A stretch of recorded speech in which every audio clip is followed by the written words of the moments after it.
Yung manifestation ng Uranus in Gemini is already happening, guys.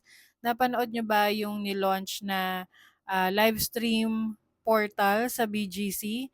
Ayun, isa yon sa Uranus and Gemini energy. Actually, si Uranus, nag-dip na rin siya sa sign ng Gemini back in July 2025. So parang may patikim ganun. Tapos bumalik siya sa Taurus.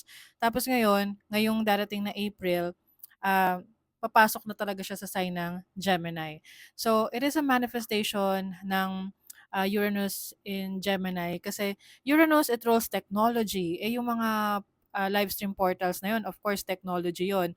And Gemini is about communication. So, it's a way of communicating and seeing people sa ibang bansa, no? Ganong klaseng technology na hindi karaniwan na kagaya yung 'di ba pag meron tayong kausap na nasa video, na nasa ibang bansa, it's different kasi portal siya na parang nandun siya, structure siya.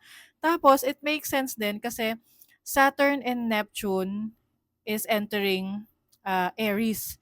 So Saturn is about structure, buildings. Tapos itong mga live stream portals na 'to, sine-set up siya sa mga central business district, no, yung mga city na merong mga significant na mga structure sa bawat bansa or sa area or kung saan nila 'to ise-set up.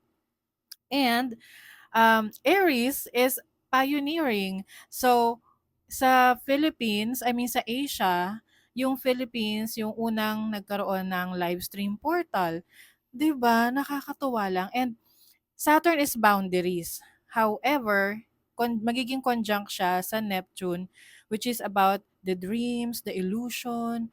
So, yung Saturn is trying to dissolve that illusion na you can see through other places through that portal real time. 'Di ba? So nakakatuwa lang. Astrology is real kasi nagma-manifest na siya, nangyayari na siya. And ano pa yan, marami pa, it's a project eh, marami pang itatayo ng mga live streaming portals sa iba't ibang bansa.